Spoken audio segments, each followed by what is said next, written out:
Boa noite a todos, a paz e a graça do Senhor estejam em e com cada um que me assiste nesse pequeno grupo. Vocês que têm acompanhado e você que veio hoje pela primeira vez e está participando da campanha de 40 dias de jejum e oração em favor da família, desejamos vitórias em seu lar. Chegamos na reta final da nossa campanha. Essa é a 5ª semana. E continuo dizendo da importância de sua participação também em nossos cultos, na Escola Bíblica da Igreja Batista da Esperança, onde prosseguimos a estudar assuntos sobre a família. Nesta 5ª semana, estudaremos este tema geral: santidade na família. Se algo que vai de encontro à santidade, esse certamente é o pecado. Não podemos definir santidade se antes não definir o pecado. Por isso, o primeiro ponto a ser abordado neste estudo é: o pecado prejudica a família. Uma atitude pecaminosa de qualquer dos membros atinge toda a família. Não se enganem, o pecado é tão nocivo e poderoso que levou Cristo à cruz do Calvário e lá ele o venceu definitivamente. Vejam agora como tudo começou nessa narrativa bíblica a seguir. E ouvindo a voz do Senhor Deus, que passeava no jardim à tardinha, esconderam-se o homem e sua mulher da presença do Senhor Deus, entre as árvores do jardim. Mas chamou o Senhor Deus ao homem e perguntou-lhe: onde estás?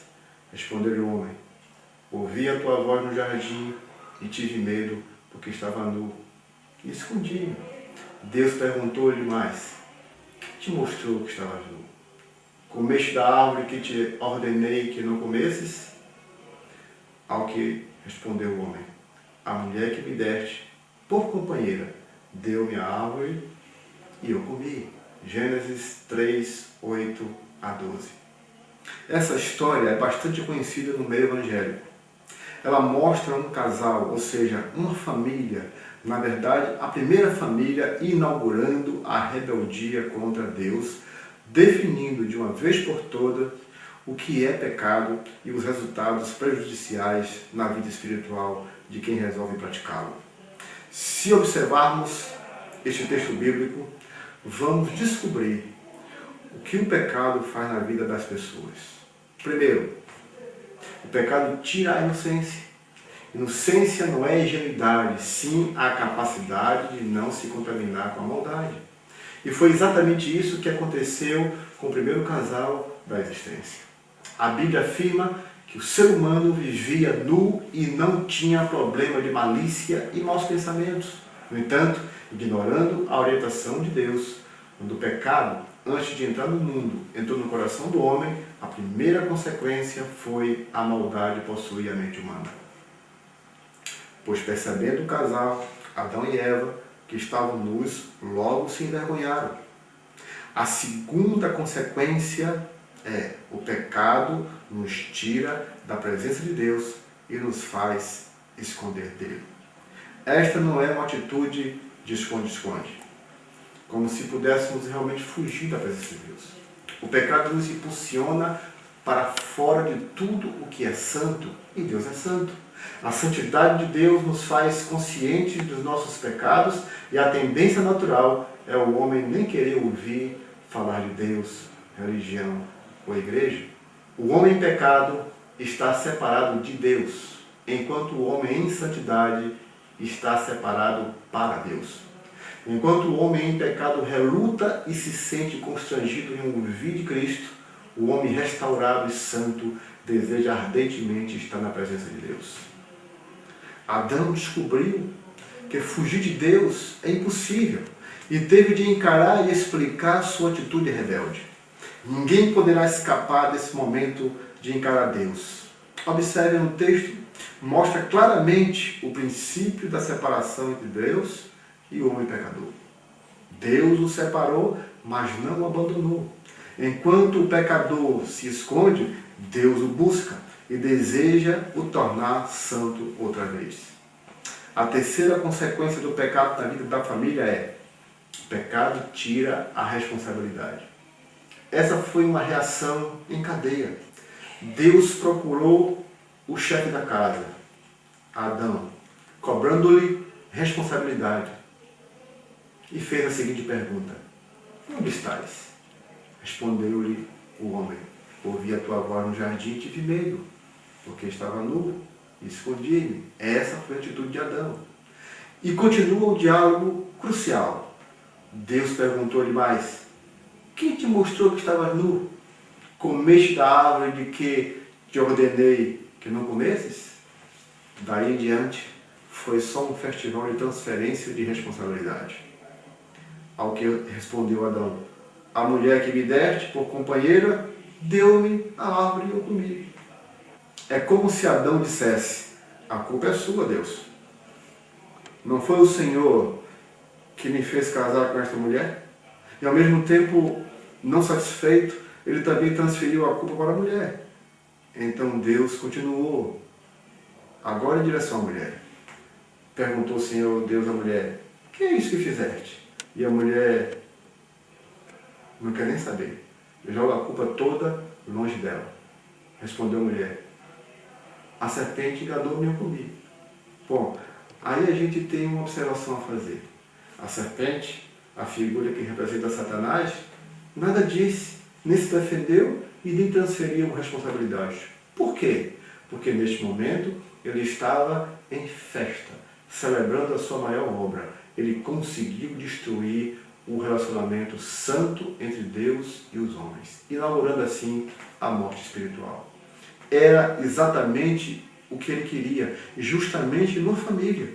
Até hoje é assim, todos nós temos a tendência de sempre achar um culpado. Mas eu fiz isso por causa de... Enquanto não assumirmos nossos erros e não nos arrependermos e crermos no único que pode nos libertar disso, Cristo Jesus, nosso Senhor e Salvador, jamais poderemos reatar nossa comunhão com Deus e restaurar nossa santidade. E por fim, a última consequência é: o pecado tira e afasta o amor. Quando Adão culpou Eva, estava caracterizando o egoísmo. Ele só pensou nele e não percebeu que em uma família todos estão juntos. Um casal deve pensar no bem-estar um do outro. Embora errando um, o outro jamais deve acusar. A postura deve ser ajudar o outro a sair do pecado e nunca de julgar ou condenar o outro. Muitos maridos esfriam no amor e no relacionamento com a esposa porque não a respeita, jogando culpa dos problemas sobre ela. Muitos filhos se sentem não compreendidos devido aos pais não ouvirem os ensinos equívocos. Antes xingam, esbravejam, julgam e os culpam e não dão chance nenhuma aos seus filhos de se defenderem ou até mesmo reconhecerem seus erros. Observem, pais, o que Deus fez. Deus deu chance tanto ao homem como à mulher de se explicarem, lhes fazendo perguntas. O que você fez, Adão? E você, Eva? O que é isso que você fez? Ele abriu possibilidade de diálogo. Se expliquem, quero ouvi-los. Ao invés de reconhecimento e confissão, Deus ouviu transferência de culpa. Antes de pensarmos em condenar, por que não pensarmos em restaurar? Quem erra não precisa mais de condenação, e sim de libertação. Só uma atitude de amor faz isso. E foi isso que Deus fez a toda a humanidade. Ele preparou a solução para todo o pecador. Ao invés de condená-los ao inferno definitivamente, Ele mesmo nos deu uma chance através de Jesus Cristo. Ele veio a este mundo, morreu na cruz, derramando o seu sangue e solucionando de uma vez por todas nosso problema de pecado e com o pecado. Só precisa você confiar, crer e aceitar esse plano magnífico de restauração da santidade. Deus lhe perdoa, lhe estende a mão, purifica e muda toda a realidade de sua família. Se você é observador, notou que o pecado só faz tirar. Além disso, ele mata, rouba e destrói todos o que o abraça. Está na hora de você tirar o pecado definitivamente de sua vida. Sozinho não conseguirá. Terá que buscar ajuda poderosa dos céus. A chave para uma família bem-sucedida e livre do pecado é a presença viva de Cristo no lar.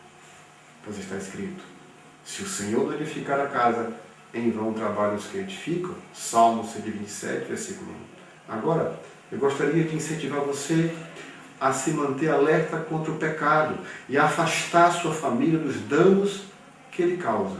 Primeiro, um abismo chama outro abismo. Está escrito: abismo chama abismo ao rugir das tuas cachoeiras. Todas as tuas ondas e vagalhões se abateram sobre mim. Salmos 42, 7. Evite acumular pecados. Permita ao Espírito Santo que o convença de todos eles. Confesse seu pecado. Peça perdão às pessoas ofendidas e fortaleça a sua vida espiritual, estabelecendo uma vida diária de oração, meditação bíblica e não falte aos cultos da sua igreja. Segundo, seja um bom exemplo para os filhos, para os seus filhos. Está escrito: e vós, pais, não provoqueis a ira a vossos filhos, mas criai-os da disciplina e a admoestação do Senhor. Efésios 6, 4. Como seu filho vê você, pois como ele vê você, assim ele o imitará. Se você for um bom exemplo, terá uma boa chance de criar filhos bem-sucedidos. Jamais queira deixar seu filho da igreja e não ficar. Vá com ele e adore a Deus com ele. Tem pais que deixam seus filhos na porta da igreja e voltam para casa, por motivos fúteis. Leia, medite, memorize, ensine e principalmente viva o que a palavra de Deus ensina, para que seus filhos sejam abençoados e, consequentemente, as pessoas de sua família serão influenciadas a uma vida digna e melhor. Terceiro, previna-se contra o adultério. Tanto o homem como a mulher devem ficar alertas. Está escrito: não adulterarás. Êxodo 20, 14. E Jesus ainda é mais enfático. Eu, porém, vos digo que todo aquele que olhar para uma mulher para a cobiçar, já em seu coração cometeu adultério com ela. Mateus 5, 28. Como prevenir-se contra o adultério? Firme-se em Deus e na sua palavra. Firme-se com o seu compromisso com Deus e com seu cônjuge. Dependa do poder do Espírito Santo. Tome decisões preventivas. Fuja. Fique sempre alerta e preste contas. Tomando essas atitudes, certamente você irá, juntamente com sua família, ficar longe do pecado que destrói a santidade e, consequentemente, seu relacionamento com Deus. E concluindo, agora entre vocês, mais uma vez falem desses temas estudados aqui. Como sempre dissemos, é muito importante a opinião de cada um de vocês. Avalie se o que está acontecendo hoje com as famílias não tem sido a ausência dos princípios de Deus no coração do homem que Ele mesmo criou. E gostaria de aproveitar esta oportunidade e convidar todos para o encerramento de nossa campanha, onde teremos o 4º Congresso da Família. Não percam, serão dias de grandes vitórias para as famílias. O preletor do Congresso será o pastor Célio Miguel, pastor da Igreja Presbiteriana do Farol, em Maceió, Alagoas. Até a próxima semana, quando continuaremos com os estudos sobre a família. Quero vê-los em nosso Congresso da Família. Que Deus nos abençoe.